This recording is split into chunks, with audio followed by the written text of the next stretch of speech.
Welcome to our educational video on the 2025 Guidelines for Acute Coronary Syndromes, developed by leading cardiovascular organizations. These guidelines are designed to enhance patient care with evidence-based strategies. Antiplatelet therapies are crucial in treating acute coronary syndromes. Dual therapy with aspirin and P2Y12 inhibitors like ticagrelor or prasugrel is recommended for 12 months, targeting platelet clumping to prevent blood clots. To mitigate bleeding risks, stomach protection medications are advised. Transitioning to a single medication like ticagrelor after the initial months can offer a safe alternative. Cholesterol management is paramount in these guidelines. High-intensity statin therapy is recommended for cholesterol reduction, with additional options like ezetimibe for further control of low-density lipoprotein cholesterol. Target levels below 70 mg per deciliter aim to reduce cardiovascular risk significantly. Invasive procedures for acute coronary syndromes have advanced, with percutaneous coronary intervention being a key intervention to unblock arteries. Accessing arteries through the radial approach in the wrist is preferred for its lower complication rates and quicker recovery. Complex cases may require additional interventions tailored to individual patient needs. These guidelines emphasize a comprehensive approach to acute coronary syndromes, focusing on optimal medication regimens, cholesterol management, and advanced procedures for improved patient outcomes. Stay tuned as we delve deeper into these essential updates for enhanced patient care. Acute Coronary Syndromes Care. A report of the American College of Cardiology and American Heart Association Joint Committee on Clinical Practice Guidelines. Hello and welcome. Today, we'll explore the 2025 Guidelines for Acute Coronary Syndromes. Discover the latest evidence-based strategies to enhance care and improve outcomes. Stay tuned, enjoy the highlights, and empower your clinical practice with this valuable and practical information for success.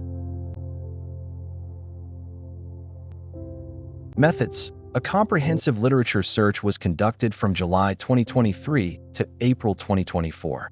Clinical studies, systematic reviews and meta-analyses, and other evidence conducted on human participants were identified that were published in English from Medline, through PubMed, Embase, the Cochrane Library, Agency for Healthcare Research and Quality, and other selected databases relevant to this guideline. Structure. Many recommendations from previously published guidelines have been updated with new evidence, and new recommendations have been created when supported by published data.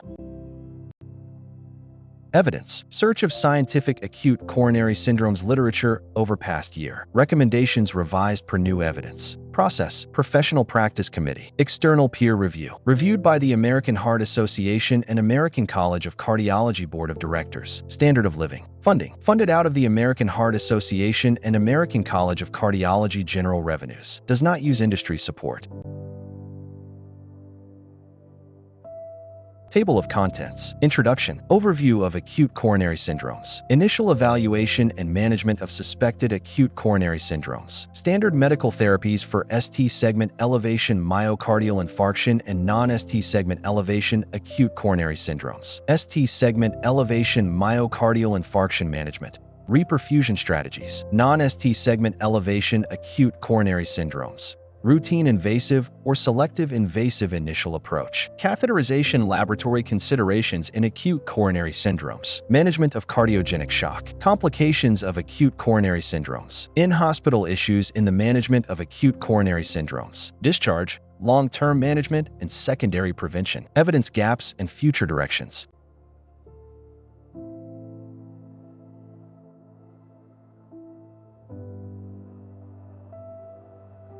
Overview of acute coronary syndromes. Definition and classification of acute coronary syndromes. Acute coronary syndromes are typically caused by the disruption, rupture, or erosion of an unstable coronary artery atherosclerotic plaque with associated partial or complete coronary artery thrombosis and/or microemboli, resulting in diminished blood flow to the myocardium and subsequent myocardial ischemia. Acute coronary syndromes includes three related clinical conditions that exist along a continuum of severity. 1. Unstable angina. 2. Non- ST segment elevation myocardial infarction, and 3. ST elevation myocardial infarction. The initial diagnosis and classification of acute coronary syndromes should be based on the clinical history and symptomatology, interpretation of the electrocardiogram, and assessment of cardiac troponin. Unstable angina is defined by transient myocardial ischemia leading to diminished flow in the absence of significant myonecrosis detected by circulating troponin. In contrast, patients with more prolonged or severe myocardial ischemia are diagnosed with myocardial infarction and have elevated biomarkers of myonecrosis.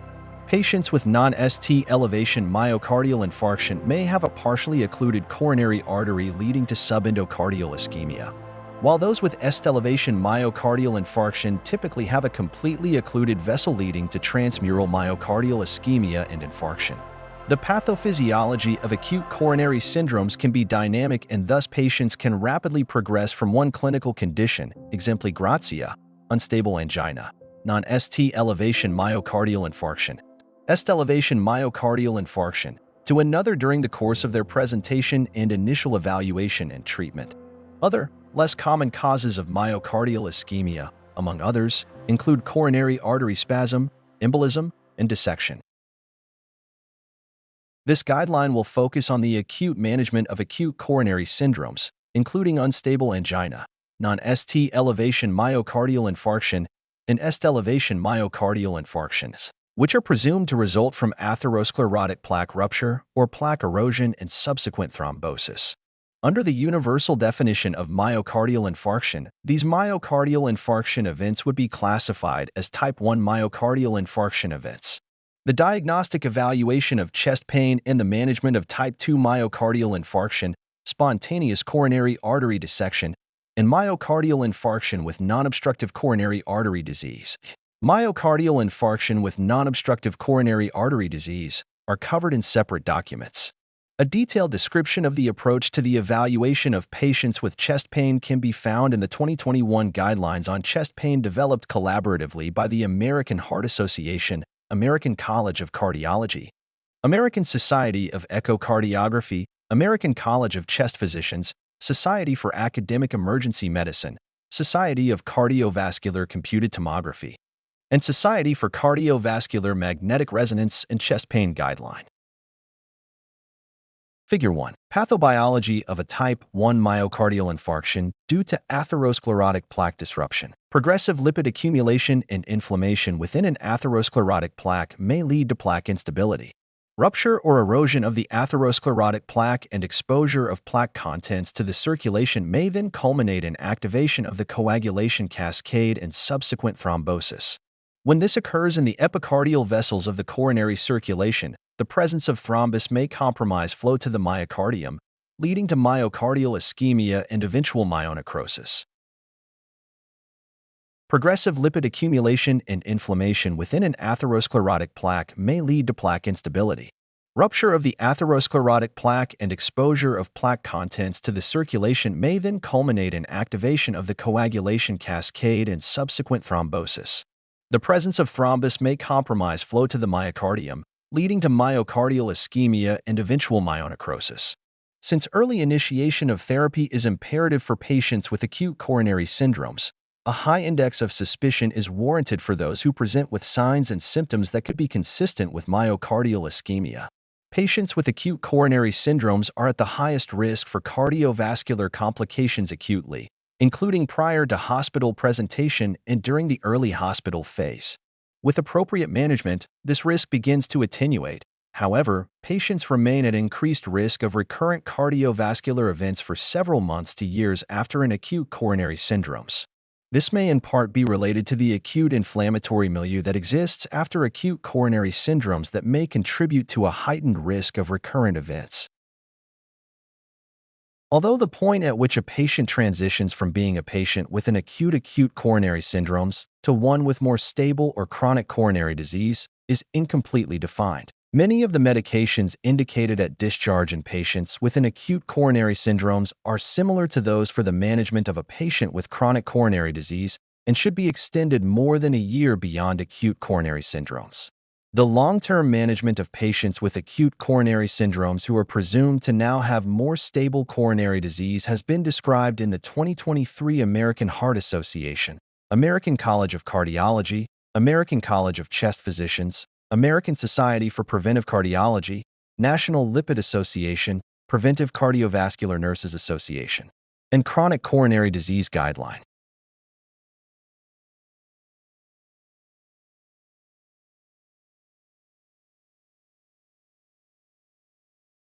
Table 3. Electrocardiographic interpretation for patients with suspected acute coronary syndromes. Non-ST segment elevation acute coronary syndrome. Electrocardiographic evidence of ischemia. New or presumed new, and usually dynamic horizontal or downsloping ST segment depression of at least 0.5 millimeters in 2 or more contiguous leads and/or T-wave inversion greater than 1 millimeter in 2 or more contiguous leads, with a prominent R-wave or an R2S ratio greater than 1, or transient ST segment elevation. Other observed electrocardiographic changes. Many patients with non-ST segment elevation acute coronary syndrome have either nonspecific ST segment or T-wave changes or a normal electrocardiogram.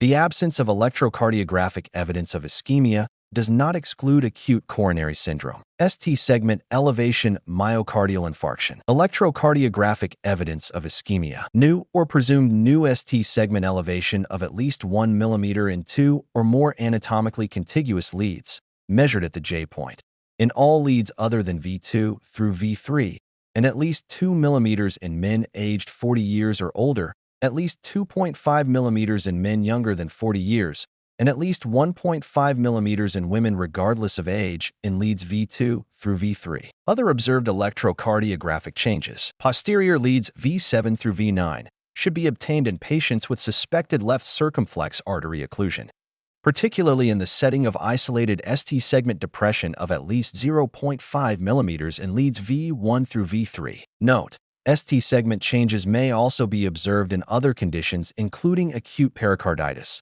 left ventricular hypertrophy, left bundle branch block, Brugada syndrome, right ventricular pacing, Takotsubo syndrome, and early repolarization, which may obscure the diagnosis of ST segment elevation myocardial infarction. A new or presumably new left bundle branch block at presentation occurs infrequently and should not be considered diagnostic of acute myocardial infarction in isolation. Clinical correlation is required. A new left bundle branch block in an asymptomatic patient does not constitute a ST segment elevation myocardial infarction equivalent.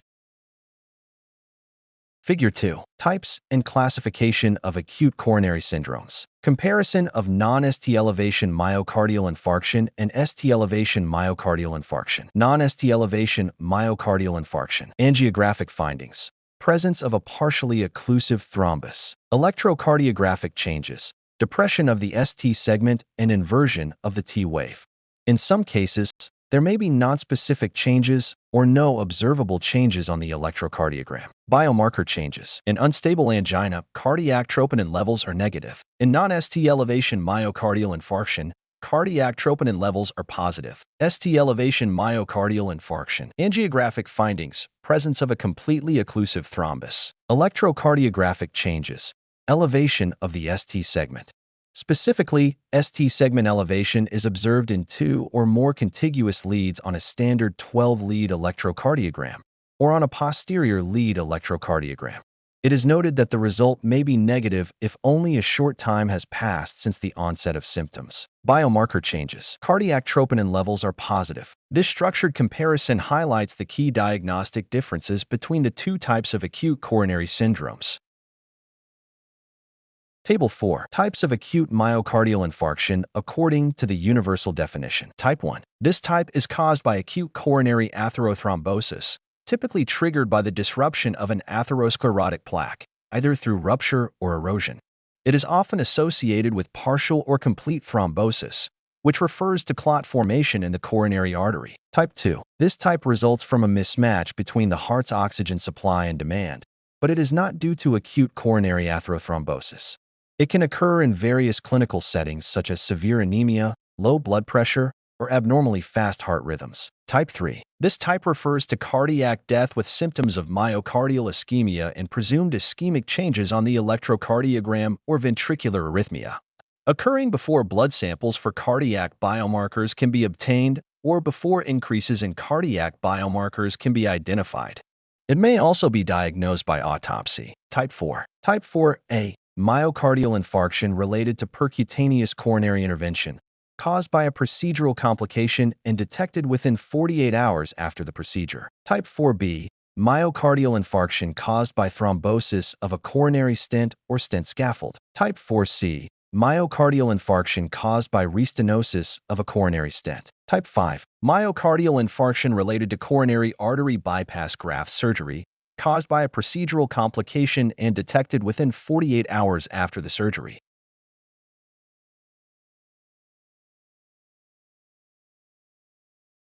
References.